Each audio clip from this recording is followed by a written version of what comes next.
1962 চনৰ পিছত প্ৰথমবাৰৰ বাবে সলনি কৰা হ'ব বৰপেটা সত্ৰৰ টিনপাত। মুখ্যমন্ত্ৰী ডক্টৰ হিমন্ত বিশ্ব শৰ্মাই বৃহস্পতিবাৰে আনুষ্ঠানিকভাৱে টিন লগাই এই কাৰ্যৰ শুভাৰম্ভ কৰে। উল্লেখযোগ্য যে বিগত 62 বছৰ ধৰি সলোৱা হোৱা নাছিল মূল কীৰ্তন ঘৰৰ টিনপাত। ৰাজ্য চৰকাৰৰ এই পদক্ষেপক আদৰণি বিভিন্নজন।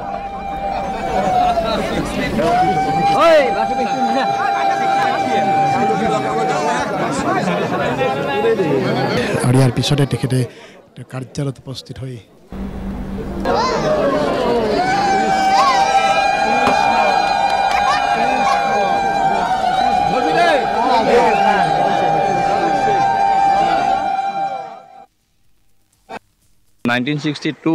সেই সময়ৰ ইষ্ট ইণ্ডিয়া কোম্পানীৰ মানে আছিল, তাতে বিপণী আছিল, কলিকতাৰ পৰা আনিছিল আৰু সেই টিংপাতখিনি 62 চনতে লগোৱা হৈছিল আৰু সেই পুৰণি হৈ গ'ল, মাজে মাজে ফুটিছে।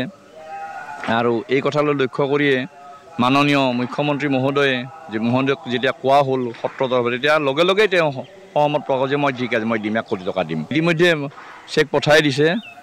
গতিকে এই ক্ষেত্ৰত মানে হিমন্ত বিশ্ব শৰ্মাক ধন্যবাদ নিদি নোৱাৰি।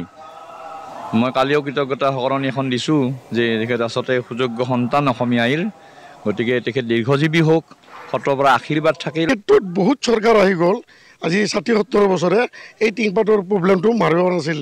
আমি পৰিচালনা কমিটিৰ বা সমূহ ভকতৰ পৰা তেওঁ কোৱাৰ লগে লগে আমাৰ যি টিংপাতৰ কাম আৰম্ভ কৰিব দিছে, ইতিমধ্যে টকাখিনি চেংচনো কৰিছে।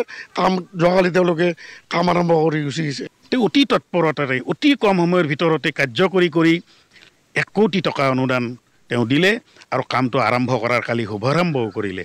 মুখ্যমন্ত্ৰীৰ এই যিটো সত্ৰৰ প্ৰতি থকা তেওঁৰ আন্তৰিকতা, তেওঁ জানে যে সত্ৰ বাচি থাকিলেহে, সত্ৰ জীয়াই থাকিলেহে অসমীয়া জাতি জীয়াই থাকিব। সেই কথাকে বোধহয় তেওঁ সৰগত কৰি সত্ৰৰ প্ৰতি তেওঁ যিটো আন্তৰিকতা দেখুৱাইছে, বৰপেটা সত্ৰৰ প্ৰতি আন্তৰিকতা দেখুৱাইছে, তেখেতক আমি অশেষ ধন্যবাদ আৰু কৃতজ্ঞতা জনাইছোঁ।